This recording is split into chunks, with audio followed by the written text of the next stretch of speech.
In the first half, that was total football. And in the second half, you saw the maturity and a Champions League now on the Champions League stage to see out the 3 points.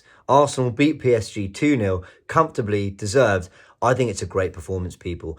I think it's a great performance. And I've seen some debate on the timeline on Twitter about how good we were, whether we could have gone up a few levels, whether we were coasting a little bit. I think in the context of the fact that we're playing PSG, a side that in Europe have been difficult to beat, a side that, okay, they don't have Mbappe, Neymar, or Messi anymore. We know that. We know that that makes them a different opposition, that they're going through a different phase, a different era now.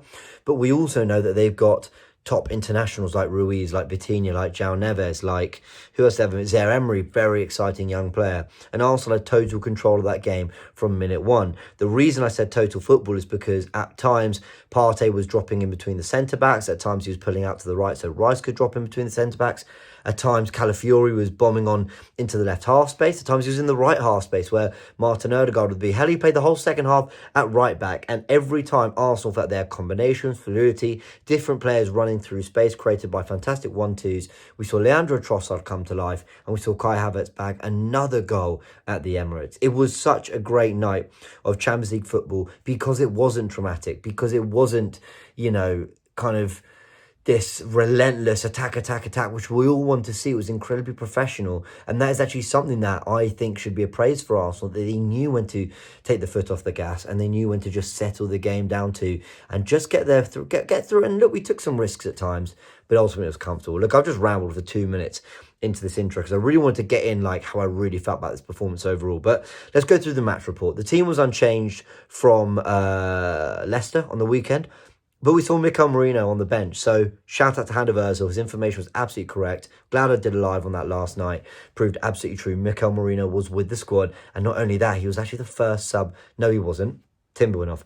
He was the first sub in game, certainly in that second half, to come on. And he came on for Thomas Partey, which is a weird one. I thought Thomas Partey had a really, really good game. And I know some people have been kind of wondering why I've been so harsh on the guy. I really just call it as it is. I felt that there have been a range of performances from him this season, but today I felt he really ran the game. And actually, when he came off, we struggled to keep control of it, but I understand it was a different requirement from 2-0 up, trying to play a little bit safer, so I can acknowledge that. But look, I'm jumping around again. So the 11's unchanged. First half, I thought we were terrific, playing some really good football, lots of combinations. I have to change my arm because I get exhausted.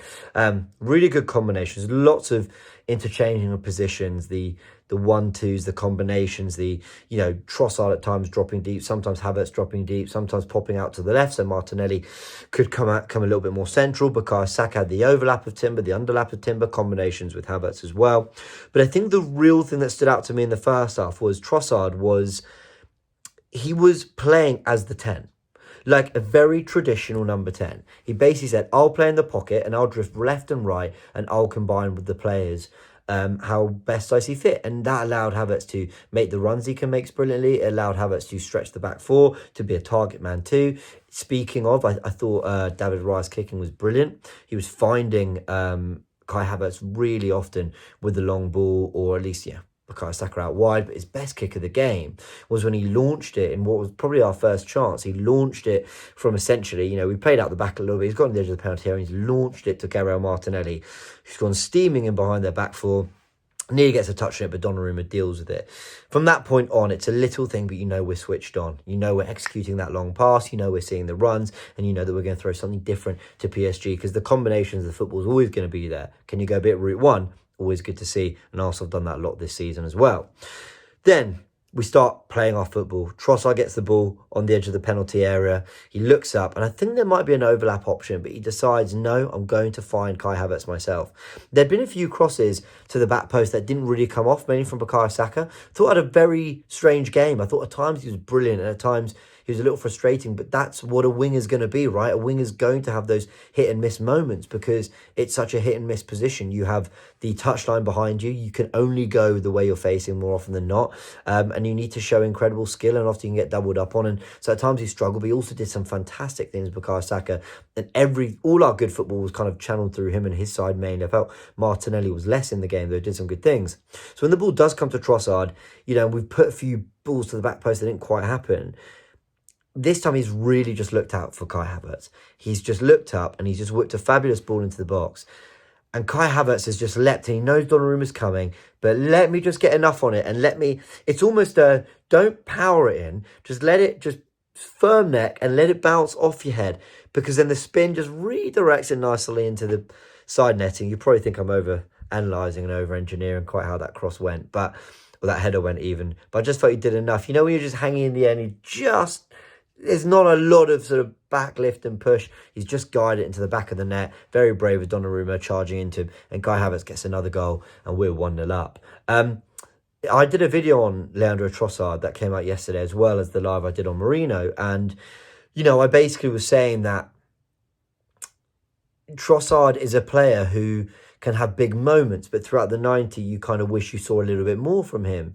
And the reason I say that is not as a criticism. I love him and I love that he's clutch and has output and puts numbers up. But in the sense that if he had a little bit more of this other stuff that I'm mentioning, maybe there'd be no question about his inclusion in the team. Maybe you'd be saying, yeah, for his numbers and his output, he'd definitely be in our 11. Today, you saw that all-round performance. This is exactly what I was talking about in yesterday's video. Can he show the 1-2s, the combination, that quick feet in tight spaces? Can he drive in space? Can he turn creative? Because he's got the talent to do all that. And he did it in this game. So for people who thought I was being harsh on him, it's because what we saw tonight is the level of performance. His technique, I think, can deliver. And floating that 10 space, I thought he was just at the heart of all our best football. So what a performance from Leandro Trossard. He could easily have been man of the match, along with Kai Havertz, along with Jurrien Timber for that first half. Quite a few players in there. I thought Declan Rice came alive, especially in that second half. He was a lot better and was really going through the gears and getting up to his best football. I thought Thomas Partey was brilliant today. I felt all our best football was run through him as well in terms of build-up. He knew the positions to pick up. He was cutting out really good. We talk about his on the ball work, but defensively, he was cutting out good passes, defending really well, covering spaces really well. And I think he's like, we look at that performance against Man City, the first half in particular against Leicester, and now this kind of hour he played against PSG. I thought, he's starting to pick up the performances, which is good to see. In terms of the rest of the game, his second half was a lot of defending. There was a lovely sort of combo that leads to Kai Havertz lifting the ball into the air for Gabriel Martinelli to volley it. And it's sort of, right at the keeper, but what a move. That was kind of Arsenal's best moment. There's another chance Martinelli had where we kind of worked it from right to left and he gets a shot away, but again, it's sort of a pretty easy save. Arsenal could and should have maybe had a third in this game, but 2-0's about right. Comfortable performance, comfortable win. And I'm actually glad we were sensible in the second half by not overcommitting, because we had a performance there and we had a win there to hold on to be sensible with, a nice margin to look after. But we also have Southampton to think about on the weekend, and we don't need to overexert ourselves. Third home game in a row, and a third win in a row. 5-1, 4-2, and now 2-0. So good to get the clean sheets back. Look, Merino made his debut. What did I make of his debut? I thought he did some great things. I thought he did some really neat things in possession. Defensively, I was more impressed than anything. I thought his position was really good. He got his body in the way, made some good tackles.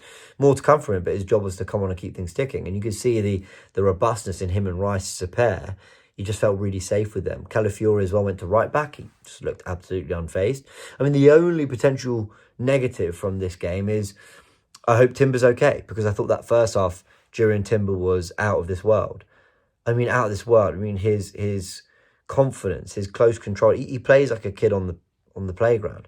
Wanting to show off, wanting to show their skill, wanting to at all times make the opposition look silly. And he doesn't do it from a position of arrogance. He does it from a position of absolute quality.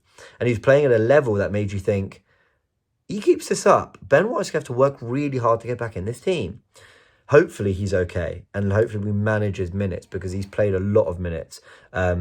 I was surprised when he started at Atalanta, and I'm surprised he's played as much football as he has already this season. Hopefully that was a case of just being sensible. Kivior came on, did absolutely fine. Lewis Skelly got a couple of minutes, but I don't think he touched the ball. And that was pretty much it. Another great night for Mikel Arteta, another great night for Arsenal, who get 4 points now on the board in this big Champions League table. I don't know who's next, but that's 2 games out of the 8 done. 1 away, 1 at home, 4 points from PSG at home, Atalanta away. You take that. It's been a really good week for Arsenal with, like I mentioned, Bolton, Leicester, now this PSG win. 3 wins in a row since the disappointment of that last-minute goal at the Etihad. Arsenal keep building, Arsenal keep going, and it's Southampton this weekend. I'll be there, looking forward to it, but let's keep momentum going into the Premier League And let's get that win so that we can go into the international break on a real high, because what a set of results we'll have put up if we get another win on the weekend. Everyone, let me know your thoughts in the comment section below. See you very soon.